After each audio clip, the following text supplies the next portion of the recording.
is to be self-evident that all men are created equal. As a member of Congress, I get to have a lot of really interesting people in the office, experts on what they're talking about. This is the podcast For insights into the issues. China, bioterrorism, Medicare for all, in-depth discussions. Breaking it down into simple terms. We hold these truths. We hold these truths with Dan Crenshaw. The Eagle has landed. Welcome back, folks. Today, I want to talk about an interesting subject, innovation.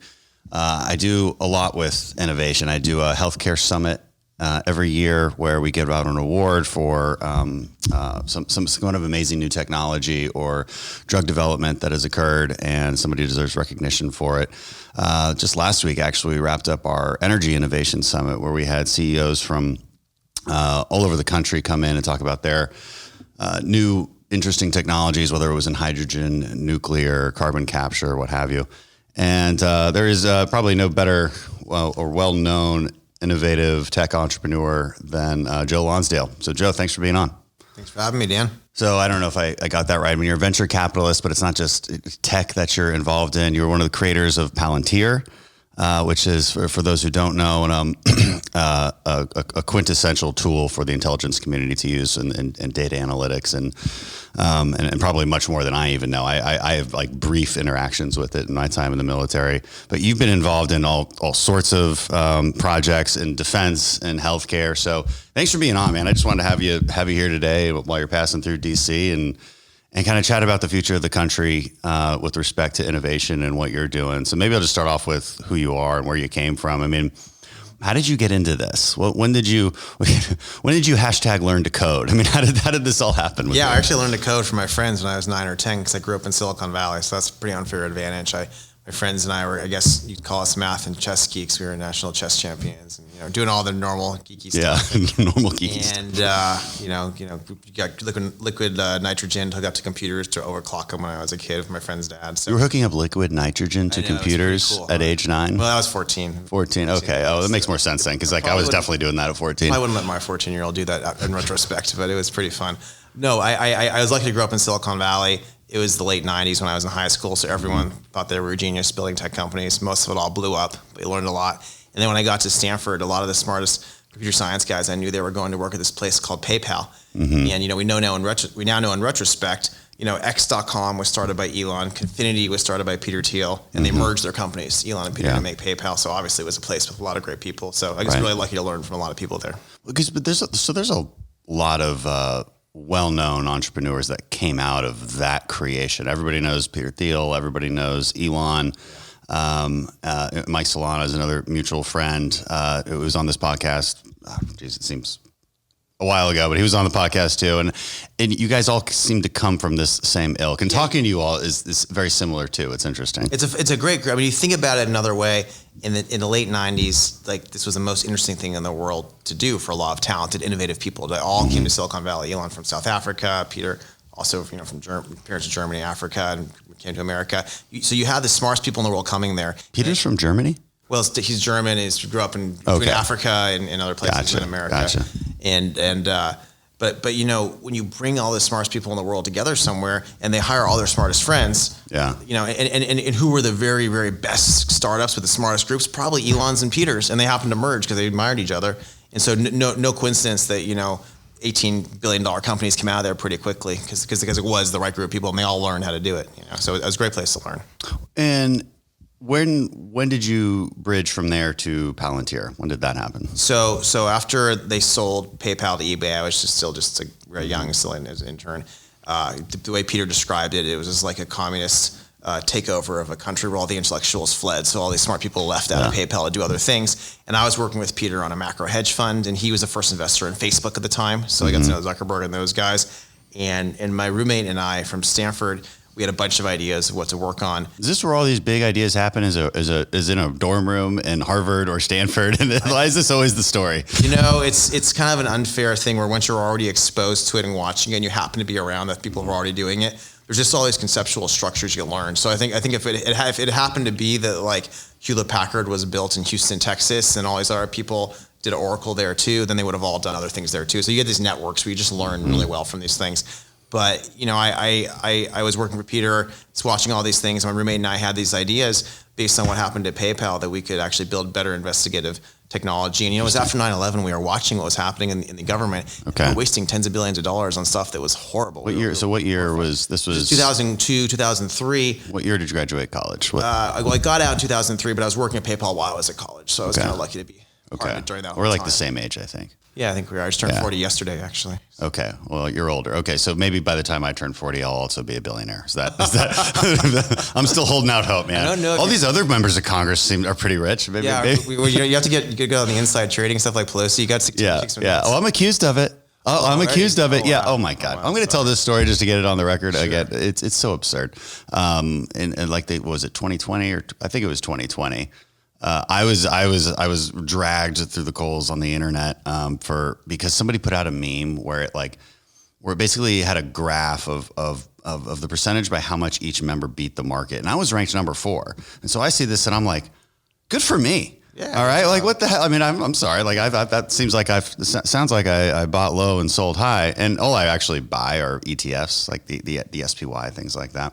But I beat Pelosi by just one ranker there. Wow. But of course, it automatically means I was doing something illegal according to the internet, which kind of pissed me off because I'm a guy in his 30s, just out of the military, that trades on his phone, and with about $20,000. You're probably not trading as much money as Pelosi. Yeah, about $20,000 worth here, and I was really proud of that. And so to be accused by a bunch of rich people for insider trading really pissed me off. That's frustrating. Now it's on the record. All of us are afraid to have things go public these days because it just exposes you to more risk and so people watching and accusing you of whatever. Well, we live in a very angry political world right now, and it's probably the angriest it's been in a very long time. And it's like people want to feel betrayed. They want to see the worst in others, even the ones they loved before, right? I see it all the time. This happens and we'll get into kind of political philosophy later on in the podcast because I think you're a really interesting thinker on that too, and we'll talk more about that. But it's frustrating. All right, but back to Palantir. So can we explain what Palantir is actually really significant for guys like me who grew up in the post 9/11 war? Can you explain what it is? Because I'm not really good at explaining what it is. Yeah. So, basically when we started the company, we looked and the U.S. government was spending almost $40 billion a year gathering data. And this data was in tens of thousands of different databases. And then meanwhile, our allies also had massive information. And there's actually over 1 million people whose job is to be some kind of analyst in the DoD and around the DoD. And most of these analysts do not have computer science degrees and by the way, didn't have access to most of this information because this all has different rules about who could touch what. Oh my God. And when you look at this, it was really clear, even with 9/11, that we could have stopped 9/11 if you'd had the data stitched together right with a person sitting in the middle with common sense who was allowed to look at it, allowed to query it, allowed to connect the dots. And just connecting those dots is very, very hard. You have to write a giant query. You have to get permission from the database. You have to go. You can't even access it. I mean, the DoD can't talk to. I can't access what's in the State Department. This is even still. I mean, it's State Department's famously one of the hardest ones. Well, yeah, with too. But even the DoD can't talk to other things in the DoD, right? Right. You got to be on like their Air Force network. And you're like, why? There's like 1,000 different personnel databases. I mean, the whole thing's a mess. And so we said, imagine you have someone with a high school level education but common sense, and they want to work together and they want to piece together what's going on, and you want to help them do this while not violating civil liberties. What technology would you create? And we'd had this challenge at PayPal where the Chinese and Russian mafia were stealing all of our money, and we figured out there how to build technology to equip our analysts. We made our customer service people, the smart ones, we made analysts, and it helped them. And we helped cut down the fraud enough to make PayPal profitable. We said, can we take that model of building better analytical tools, but can we adapt it to a much more complex information environment with, we call it dynamic ontologies. What that means is you can have any kinds of schema. So CIA might have one type of schema of how they look at the world. FBI might have another. MI5 might have another. And how do you make it so they can not only use this for their own way of looking at the world, but then can collaborate on each other's data? And that's a pretty hard technology problem. It is. And I know exactly what you mean because I've worked with all of these different agencies and I've worked in the intelligence community and it's simple barriers. Like we call this report something different than you call it. So how do you search for that? And how do I even access your database, even if you want to give it to me? And what it ends up happening is you have to build personal relationships within these interagencies, and they have to email it to you, which is frustrating, especially in the intelligence world where it needs to flow, right? Everybody wants it to be like the movies where it's, you get the big mesh and you've got all these like different screens on the wall and all the information's coming at you and you're like, I see it now.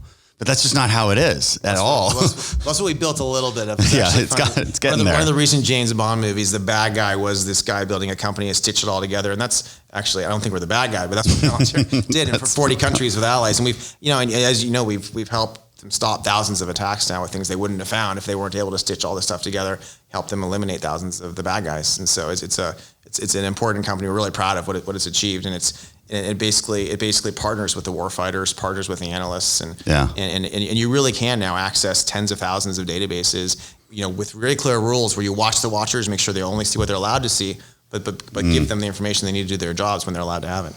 And how secure is this? I mean, it was common refrain when I was in the Department of Defense that we just assumed that if we wanted to talk about something that we didn't want the Chinese to see, we had to do it on a TSSCI network. Would you agree with that? Like secret is probably not that secret. I'm sure the Chinese could be listening right now because my cell phone's in my pocket and I don't know that I'm hacked, but you have to assume you are hacked for basic things like this. Like when you do something really sensitive, you go into a SCIF, the Secure Compartmentalized Information Facility, and these things, if you have an open window like we do here, they're listening to you because they can shine a laser on the window and they can listen through it. So you have the SCIF, as you know, is designed so they can't hear you. And even in the top SCIFs, I wouldn't be surprised if some of them are compromised, but those are probably mostly not compromised. That's where you do really secret things. And so Palantir, a lot of what we do there is it's obsessive about, and I'm not there anymore. I started 19 years ago, but a lot of what it does is obsessive about security and about teaching best practices with security and making sure it's the very best at that, because that's obviously core to its mission. Yeah, but Palantir operates at secret and TSSCI, right? Yeah, so there's a lot of the people there who have the highest clearances because they have to partner with people on these things. Yeah, I mean it's an issue. It was an issue because we never really knew what was true and what wasn't. Now, I did always joke that if the Chinese were in our systems, they would be completely and utterly confused by the fact that, and I'm not sure they would learn anything at all of any substance except see a bunch of our PowerPoint presentations and bullshit emails and just whatever else gets thrown around. It'd be pretty funny. And unless they figure out how to access the really important tools like what you guys created, you really can't search the system. So it's like this disaggregated security blanket that we have. That is pretty funny. We actually did catch multiple times the various efforts of theirs. What is funny, you imagine building this as a kid. So we were 25 years old in London, having some meeting with MI5, MI6 with our CEO, my co-founder, and we hired some ex-CIA guys who had a firm to search the room for bugs. And they found 2 sets of bugs in his hotel room, which is really exciting, right? It meant we were doing something important, but also kind of crazy. And then as the years go on, in London, because we were there, because we were doing a meeting where we were going to collaborate between the two. So if someone was bugging us, maybe it was it was probably the British. Probably the British for one, but there are 2 sets, so we could. Who was the other one? Who knows? Maybe the French. Who knows? But we always thought it was probably Chinese. That does make you feel a little James Bond, doesn't it? It was kind of fun. Anyways, it meant we were doing something important. But longer term, it's scary, man. We had an engineer who was Chinese, who we'd known for a long time, has worked on a school with some of my guys I work with, and they caught him going from the finance side to the government side, trying to do something he wasn't supposed to be doing. And he said, he cried. He said, the Chinese threatened my family. I had to do it. So we sent him back. But it's crazy. I want to go down that rabbit hole real quick because you got me thinking about it, and maybe you're in a good position to help us as policymakers understand this problem, which is what you do, how you strike that balance, right? Because you've got a lot of really smart, really innovative Chinese citizens that come to our universities and do pretty amazing things, and the question is, of course, how do you vet them? How do you make sure that they're not stealing technology and sending it back? Or how do we avoid the other problem, a more not benign problem, but the more innocent problem of we send them back because of a visa expiration and then they start their company over there instead of here? Totally. There's definitely trade-offs here. There's so much great talent in the Asian American community. And I'll give you the example you just mentioned. I'll take you an even more extreme example that I've argued with people about for immigration is we had 2 of the very best PhDs at Stanford in the bioinformatics and bio area, And there's some really important companies, we're working on, others are working on, that are curing different forms of cancer, that are going to save so many lives. And you really need this talent. So we were so excited to hire them. We had problems with the visa and immigration, and they gave up. They went back to China. We found out later they joined the PLA. They're working with looks like a weapons lab in China. Oh, great. Instead of curing cancer here. So it's maybe the immigration policy should have been more trying to help them cure the cancer. And I just don't know how to know how that's going to turn out. I don't know if they're working for the PLA because they were always part of the PLA. I don't know that. In many cases, though, taking them to work and doing research where they're obviously very smart. We know our guys know them really well. They're trying to help cure cancer. Like maybe I wouldn't put people from China directly into the most TSSCI operational environments, but putting them in to help you cure cancer, we can probably still work together on that. Yeah, there's no reason to have to send them away. It'd be nice to have some extra brains on something. Why are we like educating them for 7 years at our very top research facilities and then sending them home? That makes no sense to me. Right. And we always, one of the common political or policy refrains up here is we need to vet them better. And the question is always how? What does that mean exactly? With what resources? Because we're talking about hundreds of thousands of people. Even if you vet them perfectly, if they have family in China, they could be turned later. So you have to assume that there's always going to be a threat to people and family in China. And so maybe don't use them in the most sensitive things, but you still keep them in our country and build together. Most of these people just want to build a better life, and they want to help us innovate. Right. No, it's a tough balance. What do you think about Confucius Institutes? And you're pretty involved in education too, which is another subject we'll get to. I'm very skeptical of allowing China to fund propaganda at our universities. Right. That would be something I'm strongly against. Yeah, that's not going to be your new university. We'll not have a Confucius Institute partner. Have anything like that. It's pretty ridiculous that there's all these asymmetric things that they do in our country that we can't do in theirs, and we probably should not let them get away with things that we can't do in theirs. Yeah, we just let it happen. I know there was a bunch of people blowing up about Chinese buying a bunch of farmland in the United States. Now, how much farmland is really being bought? I don't have great numbers on that. The numbers I did see weren't super significant, but assets in general, we don't have an interest really in letting foreigners buy up so many of our assets. You see it in real estate prices too. Yeah, I think you want to be careful where you do want to let people move here, have a nice house here, build things here. People who come here and invest create jobs. So I want to be careful not to be nativist, but at the same time, when you have a clear geopolitical adversary, there need to be limits and caps and rules. And it appears that they're deliberately buying more and more assets, whatever those assets when they could buy be. the giant amount of farmland next to your most important army base somewhere, maybe you should rethink how you're doing things. Right. Yeah. Although it also means that it's a vulnerability of theirs. If things ever became heated, these are assets we could seize in theory. So it's hard to know. It's a difficult problem. You now run a venture capital firm called 8VC. That's right. So when did you start that? What have you guys done so far? A lot of interesting things. Yeah. So I've been in venture capital now for about 10 years, having my own firm. After Palantir, we built a few other companies, different areas. And one of the things I was proud of at Palantir is similar to PayPal. We were ranked number one for a while for top engineering talent in the Valley. Our biggest competitor was Facebook at the time, a long time ago. Mm-hmm. And what happens in Silicon Valley and these technology companies is people will be there for 5, 6, 7 years, but then a lot of them leave and they build their own. Mm-hmm. So I found myself helping a very large number of companies. And so for my sins, I kind of fell into having to be the venture capitalist as well, because I was helping all my friends anyway. And I think it's the most functional part of America, frankly. I'd say it that way. What is the venture capitalist environment? The innovation ecosystem, taking our best and brightest who are identifying conceptual gaps in the world. They're saying, here's how the world works now, and here's how it could have worked if we worked really hard and we created this thing and fixed this. Whether it's new types of advanced manufacturing, whether it's fixing this area of healthcare, area of logistics, there's so much to fix and build. And so it is really fun because you get to meet the best and the brightest who are working really hard on new things. When you're doing a startup, it's like training for a gold medal in the Olympics. It's not a work-life balance thing. It's like you just have to be obsessed and push really hard. And it's fun to be able to work with these people. And I learn, I'm teaching them things I've learned. I learn from them too about their areas. So it's been a great education in our economy. Well, I think if you feel like you're improving the world in some way, that's able to unlock an additional level of passion within you that just 100%. Making money would not. You can't, this is a big thing about venture capital investing that I think a lot of people don't realize, is you don't really have big wins that attract the very best people and get them to work really hard for a long time. If they're not obsessed with the area, they don't really believe that what they're doing is extremely important. Mm-hmm. So you get the biggest wins like Palantir are the mission-driven companies where people really want to solve this problem. They really want to help people based on what they're doing. We talk about conceptual gaps. So I think I understand what you mean by that. I'm curious if you have a framework by which you execute that idea. Is it just a Is it just an epiphany that pops in your head one night and you're like, you know what? This is how we might solve that problem. That problem pisses a lot of people off. Let's do this. Well, it's a combination. You try to create frameworks about things that are possible now that were not possible 5 or 10 years ago, right? So if you want to have a company that does ride sharing or whatever, if you do it before a smartphone exists, it doesn't make sense. Yep. But if you do Uber or Lyft, now you're 15 years too late. You're not going to make 100 times your money.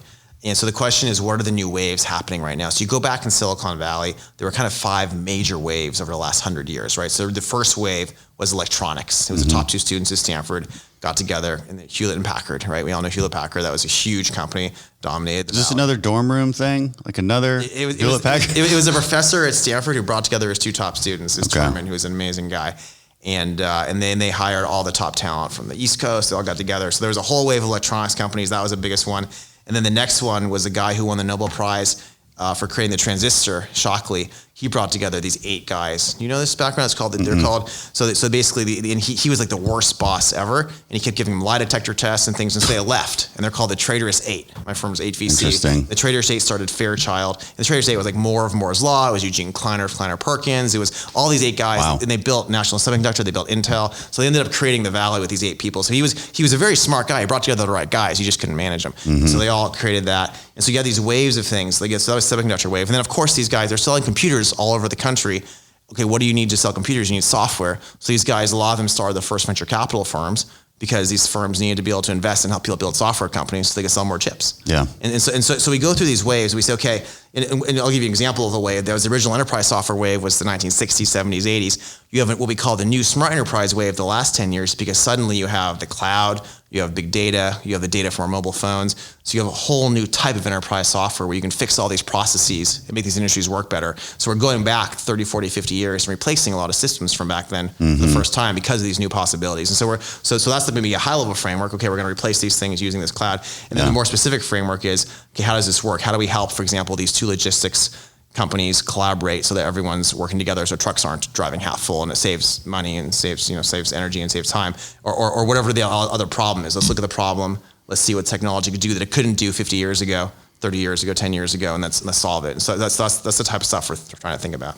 Okay. And so what has happened in the last 10 years? Do you guys, do you have a specific subject matter in mind? Because you're involved in a wide array of issues. Yeah, so you've had probably 300 of these like cloud-based companies that have been created thanks to the cloud, thanks to big data and AI that go into all these big industries. So we've basically transformed in America all these kind of vertical industries over the last 10 years. And then you also have this huge new wave of bioinnovation, right? So everyone, in the bio world is obsessed with like cell therapy, gene therapy, and mRNA. We all know about mRNA. That's a whole nother topic we don't need to get into today. But there are some really big breakthroughs that have been made recently that are helping cure new forms of cancer, that are doing important things there. So those are like 2 big waves recently. We've been very involved in both of those.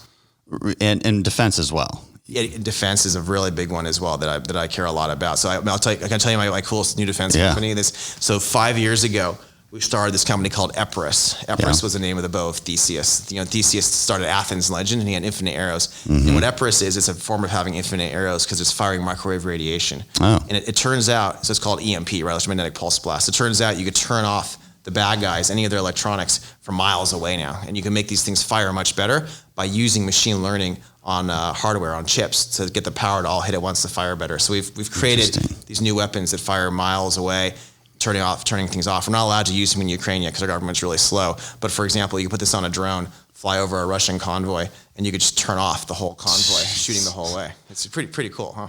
That's really cool. Yeah, we're gonna put them on all the SEAL vehicles later. It's gonna be fun. The Chinese aren't going to steal this, are they? This is one of those things. Or do you think they'll be able to develop it? So I think this is very good for the world because it's very pro-defense because we can turn things off from far away. So eventually it's going to turn off missiles and anything coming at you. Now I think this is the sort of thing that people will figure out over the next 5 or 10 years. Just like any new breakthrough, over the next decade later, the other guys will have it too. Does this have the potential to be Reagan's Star Wars system? Is that correct? He called it Star Wars system, right? The basic missile defense system. So Israel, for example, has gotten really good at lasers was just with the defense minister there, and obviously their new stuff. Rather than having to shoot down missiles for the Iron Dome, they're going to do lasers on it. But those have no electronics in them, right? Most of the missiles that are firing down on them, they need a legit Iron Dome. They need to Iron Dome them. I mean, electronics are always useful for steering things, and so you can always just turn off the electronics. They still might hit you, but if you turn off the electronics, they probably can't dodge as well. Right. So it probably is useful to blast them. It's useful for, say, a hypersonic missile. Is this the only way that we could shoot down a hypersonic in theory? So what's really cool is the gallium nitride, which is the emitter here, is still on Moore's law. It's still doubling every 18 months because it's pretty far behind. So it looks like we'll probably be able to shoot these things down from 50 miles away by the end of the decade. Yeah. If that's the case, you could probably take out a hypersonic missile far enough away that it would not be able to hit its target. It'd still be dangerous, but it'd be a lot less dangerous. Can a nuclear weapon go off without any electronics on? If everything gets, I really don't know how. You could probably unfortunately set a nuclear weapon off anyway. You'd probably have some kind of. You'd have to redesign it. Yeah. But I mean, nuclear weapons the big nuclear weapons are so powerful that even if you turn them off 50 miles away, it might not be good enough to save you. So so crowbars from space, nuclear weapons. There's still ways around this, but it's still a very big deal for defense. Yeah. And you have also some interesting stories in how you broke into the defense contracting world. Yes. Well, Palantir was very difficult as a company to build. I think because Palantir's paved the way and now SpaceX has paved the way, it's made it easier for new companies like Yandril and Epirus, which are amazing companies, which are doing cool things. I'll give you one example. I should be careful because I don't want to make too many enemies around here. But you probably know at one point, and I had never sued anyone, but at one point Palantir had to sue the Army because what happened was the SEALs were using all Palantir stuff. And it was going really well, and they only wanted to use us for finding all the IEDs, for finding the bad guys. And these army groups were losing a lot of people to IEDs in Iraq, and they said, "Can we use you too?" And we can't get a contract. We're like, "Sure, you can use it." And they started using it for free because we're saving lives. And they started showing us how many lives we're saving. And everyone was excited. When the contract came up again for a multi-billion-dollar contract for what was called the Defense Ground Control System, they rewarded it to their same internal people and their friends again for billions of dollars, even though ours was massively outperforming in every way. And they didn't even consider us. And the law that you guys write in Congress is they had to at least consider other people. And then we actually heard they destroyed the records of all the lives we were saving. So we sued them. And the judge looked at all of it and said, yeah, this is totally illegal. You guys had to at least consider Palantir. They found ways to delay on us for another 7 or 8 years before we won that contract. Palantir now runs the Defense Ground Control System, but it took like 7 or 8 years after winning a lawsuit. I mean, it's just, you can't make this stuff up. And it's just really not. And I'll tell you what was fascinating. Once we broke in and they finally were using Palantir, all these people were amazed. They said, wow, this really is the best. We were told that you guys were scamming us and were lying and weren't any good. So someone somehow is like, if you're an outsider, they make it so hard on you to get in, and they make it really hard for the best technology to win, which is not cool. It's deeply unfortunate, and it speaks to what the deep state really is. That people sometimes, I think, misattribute certain characteristics to the deep state, right? Like it's this organism, this one-minded organism that's always looking to subvert what the people's will is, and it's very well connected. It's all these conspiracies. Everybody knows what's really going on. It's not like that at all. I think it's risk adversity to the maximum within a bureaucracy, because whoever that contracting officer is, it's just so much easier to re-sign the papers that I've already signed. I don't feel like doing all this extra work and vetting. If it goes wrong, I don't want to be blamed for it, and I'm lazy, so I just don't want to do it. I think that's more what it is, but maybe I'm missing something too. There could be some level of corruption with their, like you said, the buddies in the military-industrial complex or whatever the hell that is. I think a few of the generals were going to get jobs at this other place, and they're comfortable with this, and they're like, let's just do this. They're going to work there. If they were to throw out the stuff they've already spent all the money on, then it looks bad, because then they'll have to admit that they just wasted $7 billion the last 10 years because this new thing can do everything they spent the money on for cheaper. There's very human reasons as to why this happens. They're not bad people. The system though is set up to make it very hard on new entrants right now. Right. Is there some low-hanging fruit that we can implement to make it better? Because the contracting system drives everybody crazy. There's a few simple things. I mean, the big thing, I don't know if this is simple, but acknowledging your technology cultures inside of these organizations. And so what I mean by that is that when we're building Palantir, we were hiring the best and the brightest. And if you kind of look at the technology culture there, as an investor, I can evaluate that and say, these are top people, and these people at this other company, this institution on the East Coast are not top. And you have to be honest about your level of talent. So if you're a football coach, you can tell if you have a professional team or a high school team. And we could do that too in Silicon Valley. People running things in DC right now can't do that. They don't know if they have a professional team versus a high school team when it comes to technologists. And in fact, they're like. And is there a way to know? Because I wouldn't. Any great technology, same as a top football coach knows how to do it. Top technology leaders know how to do it. We don't have those right now in DC. So this is not a left or a right issue. It's just like a guys like you don't take jobs in the bureaucracies of DC. And I have people, and I have CTOs who work for me who are better than me at it too. And we don't even know how to recruit them. We don't know how to motivate them. We don't know how to inspire them. I have a feeling they get paid a lot more working for you than they would for the Department of Defense. They do. But there needs to be ways we can at least use their input in evaluating things and have councils of them and be brutally honest with ourselves and measuring ourselves in our tech culture. So that's right. One. There's a lot of other ones, Dan, we've written up. One in particular is the color of money stuff was all drawn up in the 1960s. So if you go back to the early 1960s, last time we redid how defense stuff really works. All the economics textbooks at the time, they all talked about how the Soviet Union was going to pass us the next 10 years, the Samuelson book from 50 years ago. So everyone thought the world needs to run top down. So we have these very strict kind of top down Soviet-like structures for how we do everything in the DoD. And there's all these rules for color of money that were written before software even existed. It's very confusing to those of us in the military. It's a mess. And you have to spend all the money. So someone can say, there's a cheaper way to do it. And if you actually do a cheaper way and then take the money and use it on something else you need, that'd be great. But you just have to give the money back if you don't use it. So you might as well just do the more expensive way because why would you want to save money on something? And then, by the way, you might not get more money next year. You'll get less money next year because you use less. So all the incentives are screwed up right now. We tried to solve that problem in particular. I think we got it passed. It was a small bite at the apple. Basically, you couldn't. I can't remember what the amendment was, and I'm the one who introduced it. But it was a couple of years ago. But basically said you have to take the average of the last year of what you've been spending. You can't exceed that on the last month just because you want to buy it all at once. But if you have an incentive to save it over the year, especially if you can then reuse it for something unique, because Uppers is an example.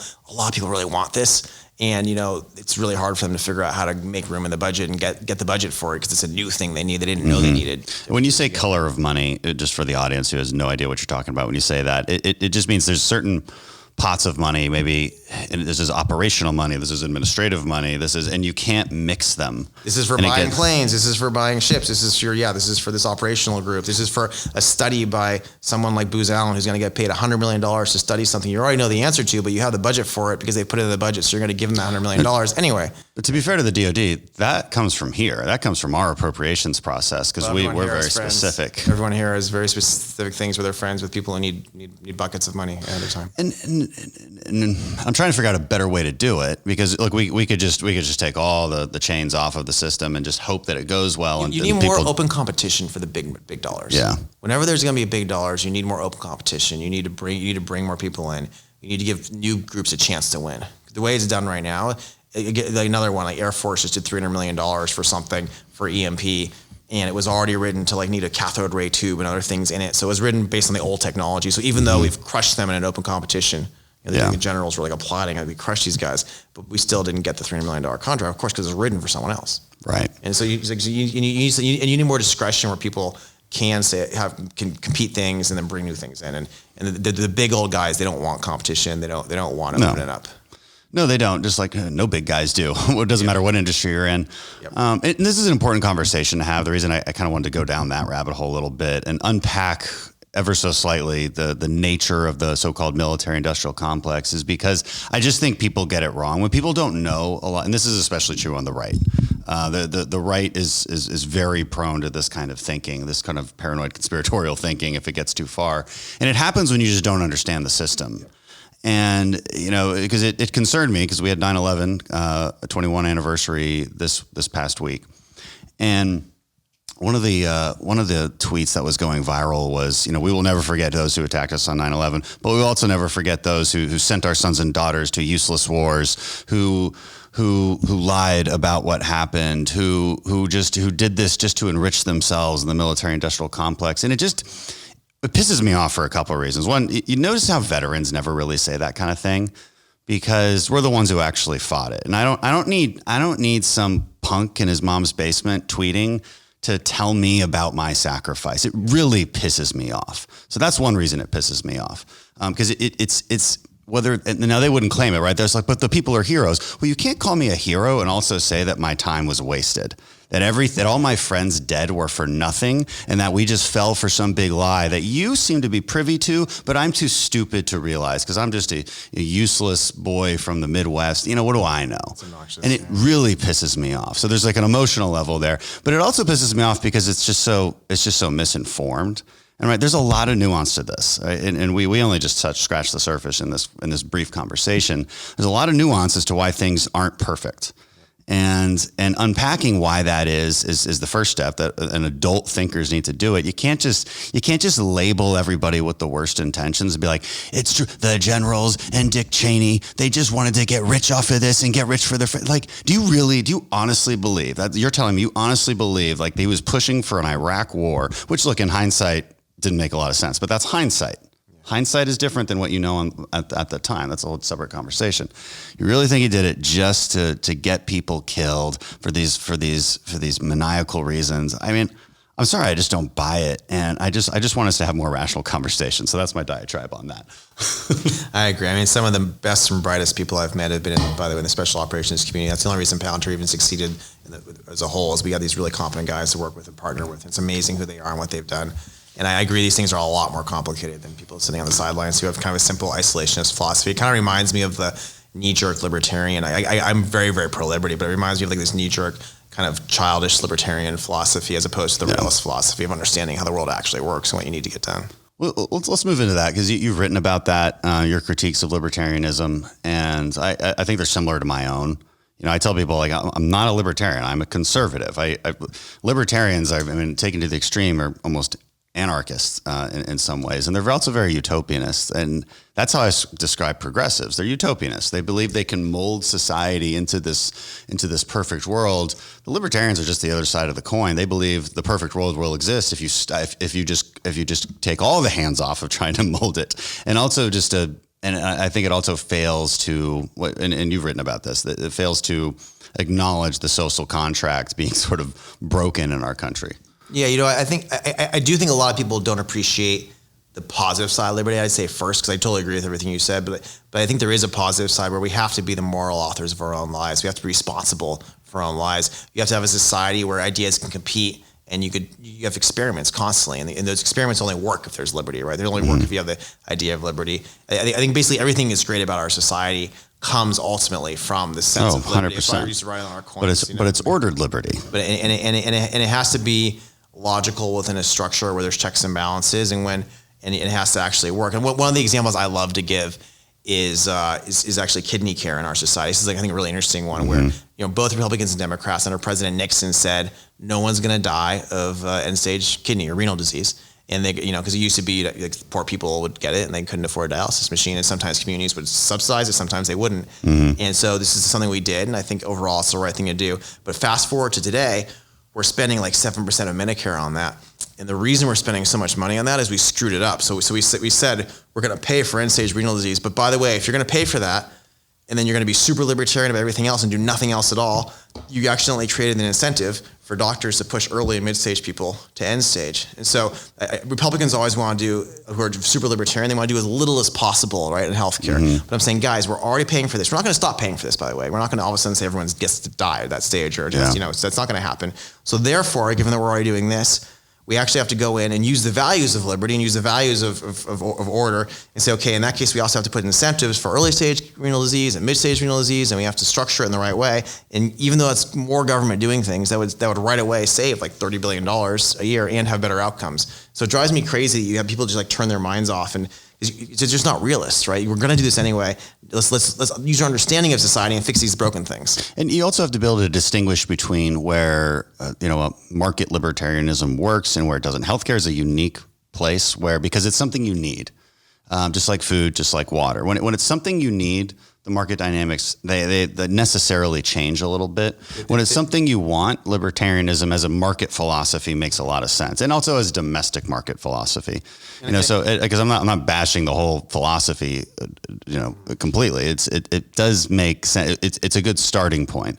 And I agree it breaks down at certain extremes in healthcare. I do think there's all these areas of healthcare that are captured by cartels where we could use a little bit more open competition too, though. Oh, well, absolutely. I mean, there's the price transparency. We're taking small bites at the apple as best we can. Transparency to work. It's like we keep passing rules that don't quite require them to do it, and they keep ignoring us. We've all noticed it's driving me crazy. You know what you really need? Can I just go off on this for one second? What you really need is you need an innovation ecosystem where anyone, even like a smart 22-year-old who has an idea, could build an app on top of the health system, and people can choose to use that app. Yes. Because if you had, and what that would mean is the app had access, if they wanted, to their what they're being charged, to their health records, and they could opt into it. And then you'd have all sorts of competing ideas for how to do preventative care, what the costs were based on how these things worked. And I have so many friends who would build apps that would bring down the costs, that would help people's health. None of this is allowed right now because you can't actually integrate. The Obama administration paid these healthcare companies to go electronic, but they didn't force them to be open. And they all kind of pretend they're open, but they're not. So no one can build on top of our healthcare system. It's a closed cartel. It drives me crazy. And it's not even clear to us how you fix that. You require them? You have to. Now you've paid. I mean, this is where, again, libertarianism versus liberty. The libertarian says you can't require them to do anything at all because this is a libertarian country and we're not going to do anything at all. The person who understands how a free society works and wants our society to work better says, you know what? We've given them all this free money to go electronic. Yeah. We're going to require there to be an API interface. Every health system beyond a certain size to start by 18 months from now has to have an app that anyone can use to access their data. And the app has to be this type of secure and open source so other people can see it and build their own apps. And it has to work. Otherwise, you're huge penalties. You guys have probably written this legislation. You have a think tank too. I didn't mention, right? Cicero has tried to draw that up at state level.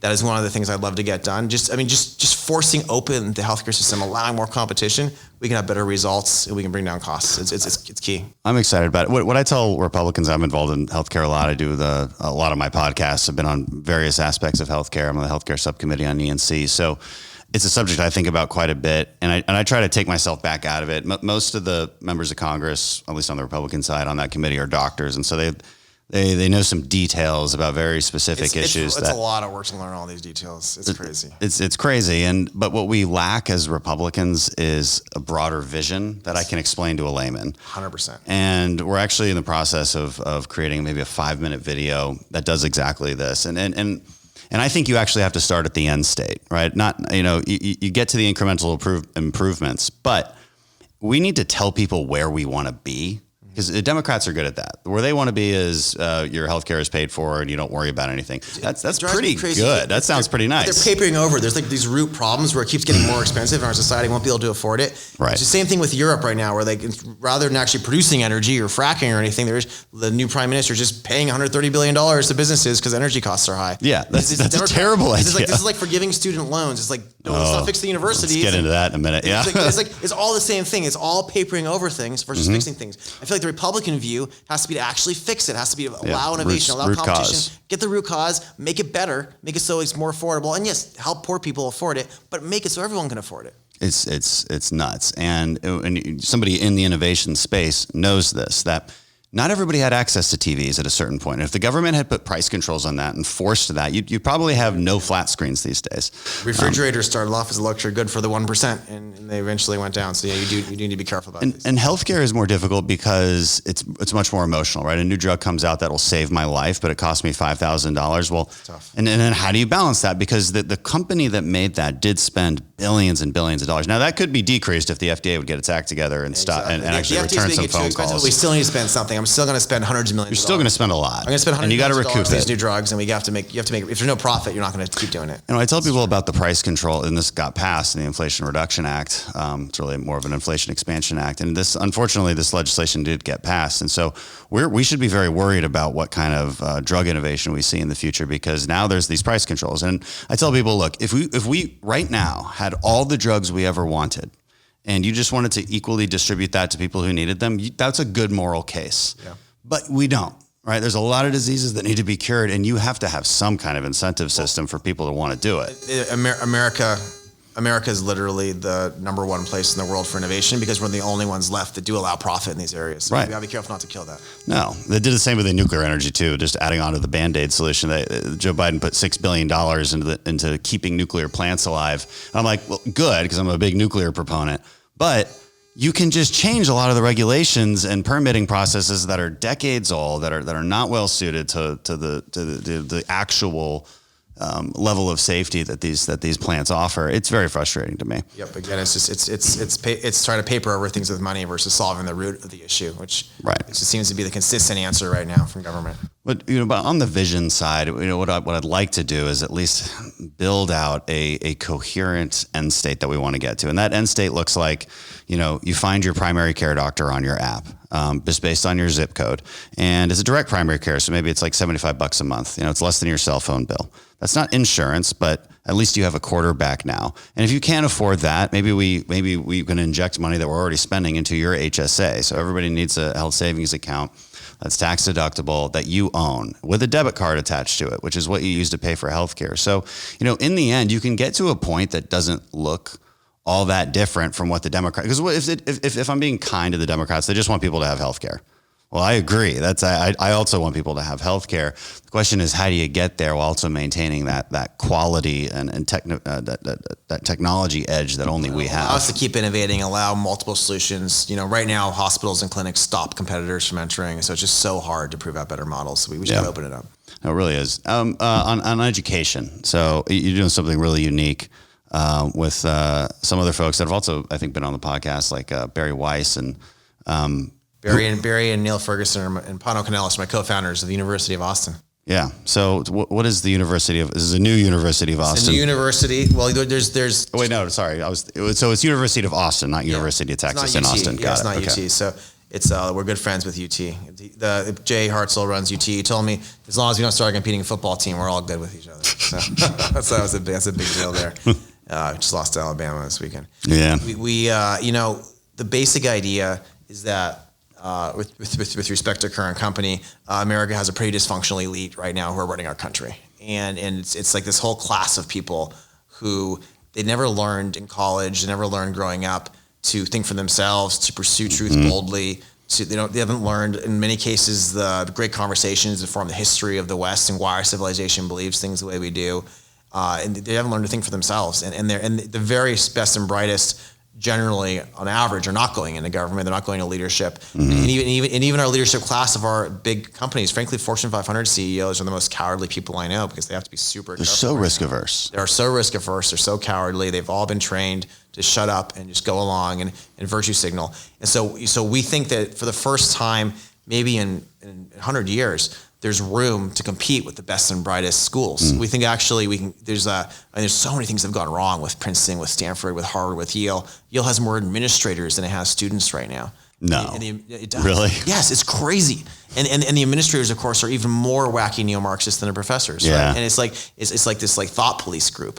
So you get these completely broken universities that. Students, a lot of my friends who are alumni of these places, they don't want to give them the money anymore. They don't want their kids to go there. So we're saying for the first time, we want to create a university that can compete with the other top 10 universities, but it'll be a place where you're not going to go and have to be neo-Marxist to get good grades, and you're not going to be silenced. You're going to be able to actually pursue truth and to debate, and you're going to have people with views on all sides, but views on all sides, not just only view on one side. How do you even start like a project like this, creating a university? What comes first? Looking at accreditation, or is it hiring personnel? First, you announce online, and all the left mocks you. No. The first thing is you build a small team of 15 or 20 people who start working on the accreditation, start working on, a big part of that is like, what is the course is going to be? You start bringing lots of supporters in. We've raised $125 million, which is a lot of work for a nonprofit. I'm very good at raising billions of dollars for for-profits. Nonprofits are hard to raise money for, but this is an idea whose time has come. A lot of people in our society know this is necessary. We're getting land east of Austin on the water. It's a beautiful spot, getting it set up. And, we're doing seminars where we're getting thousands of applicants for small numbers of slots where, 81 kids this summer from a lot of top schools around the country came, and we had a bunch of great speakers. So we have kind of like early courses we're doing and practicing. And it was fun. The kids had such a great time. They formed their own alumni group and they're excited. And we're going to do something called the Polaris Fellowship, which is kind of like our practice master's degree starting next month. We're taking applications still. And we're just and basically 21 to 35 year olds, hearing from a lot of the top entrepreneurs, a lot of the top academics who they're interested in. And, we have a lot of my friends who built big companies who are really eager to help this because they want to graduate kids that can think for themselves. They're like, a lot of my friends are terrified to hire kids from these schools these days because they've been brainwashed. Yeah, and you just have no idea what's going to offend them and like what weird direction they're going to go down. This idea of microaggressions, I think kids should experience as many microaggressions as possible to not be wusses by the time they're done with university. Or just some overt aggressions. How about that? Like, you know. You're a SEAL. I know. I always ask people I hire, I mean, are you easily offended? They're like, no. I'm like, you haven't seen nothing yet. We'll go down. But it makes you stronger. Right? When you're offended, you stop and you say, why does that offend me? Why is that getting to me? What can I learn about myself? Like that should be the reaction, right? They used to say to kids, sticks and stones will break your bones, but words never hurt me, right?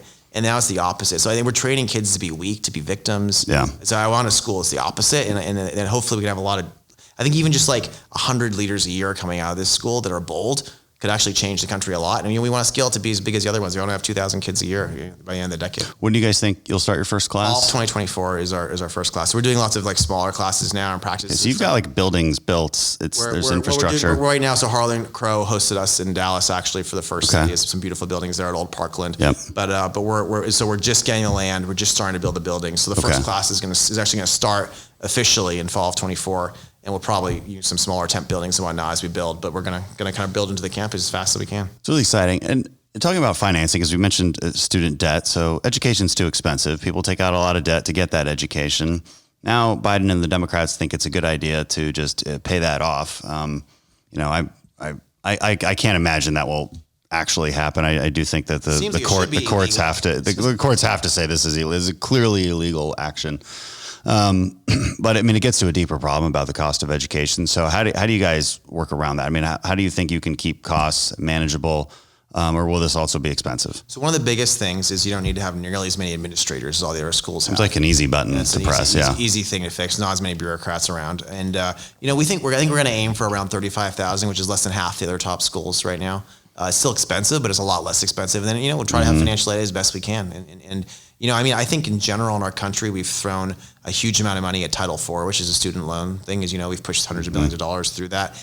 And I think we've done it with no accountability for the universities. And so one thing I've been talking to a lot of people about is how do we put the accountability back on the schools themselves for their failures? Can you measure if the average salary coming out of this major is not high enough you shouldn't be giving students loans to go do that major at that school. So I think part of the job of Congress here is to figure out, as Republicans capture Congress, how do we put accountability back? Yeah. Well, you guys have again done the groundwork on this to an extent, and got some bills passed in Texas. We did. Texas, Missouri, Arizona, Florida passed various things along these lines. We've pushed this thing where vocational schools, which is very, very clear, vocational schools are 100% for getting jobs, right? Mm-hmm. That's the whole point of them.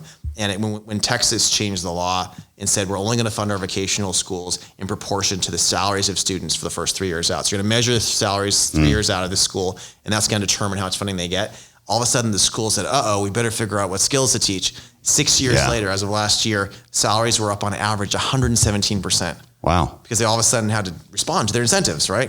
Go figure. It's not rocket science. It really is about incentives. And, you look at interest rates. I mean, can you tailor interest rates to what kind of major you choose? 100%. You want to be a Greek philosopher? Well, you probably like Greek philosophy, which is good, classic education. But let's say an underwater basket weaving, transgender dolphin degree. I think anything with blank studies is the one to make. Yeah, there's anything with blank studies. Yeah.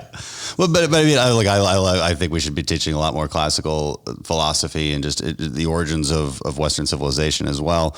But you do have to know what you're getting into, even if you choose that major, because you can really just teach it after that. Yeah, it's fascinating because you made the point. I probably do like philosophy in the sense that I think Elon Musk, Peter Thiel, Alex Karp, who started Palantir, they actually all studied philosophy funny enough. So if you're really smart and you study philosophy and then you go try to do something useful, probably not a bad idea.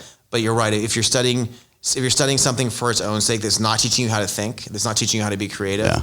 It's a lot of these majors these days. They're teaching you how to virtue signal. They're teaching you how to go along with what you're told. Like if you're in a women's studies or black studies class these days, you're learning how to virtue signal. Or you're learning political activism, and you're not going to be able to get a job based on that. At least not one that can pay back the debt usually. And can we craft policy to reward better majors? I mean, maybe it's just STEM, just to keep it simple. You could have lower interest rates for STEM. I think STEM is important, but I actually think the liberal arts that are very highest end are important as well. Yeah. We just have to be measuring how well the universities themselves are doing. So rather than focus on the majors, I'd like to focus on the university and the major at that university and the salaries coming out. So if someone's graduating classical liberal arts majors and they're all doing very well on average, let's not interfere. Maybe they're with doing that. a good job. Let's just measure for each university how each major is doing on average, and then let's tailor the interest rates or the debt to that would be my bias, and just let the market speak for you. Well, right now, one of the main reasons we have a supply problem, a supply chain problem in the country, which is an element of this inflationary problem, is because we can't hire enough workers. So it's a recession. It's an odd recession, and I don't know how much time you got, but I do want to pick your brain a little bit about inflation and economics in general because you're a smart guy. But this is the one thing Democrats say that I'm like, I kind of agree with you. It is a weird recession. It's different than maybe what we would normally expect because one of the biggest problems is you can't find enough workers, and those workers tend to be this kind of middle skill sort of workers, not 4-year degrees. I'm not looking for 4-year degrees. I'm looking for somebody who knows how to fit pipes and who knows how to weld or knows how to drive a truck and is qualified. Very basic skills. And have you guys thought a lot about how to improve vocational training and get us the workers we need? It's a couple different issues, Dan. I'd say the biggest one, there was a great article in the Wall Street Journal in the op-ed section last week, and they talked about how one of the great problems in our country is not wealth inequality, but equality. And what they meant was to be one of those vocational workers who works really hard. You got to work really hard to do this well, and you can get to like maybe 60th percentile of our society economically, and that's great. It's strong middle class. It works very well. In the last 30, 40 years, we've given so many handouts to the bottom 30 or 40%. They've gone up 280%.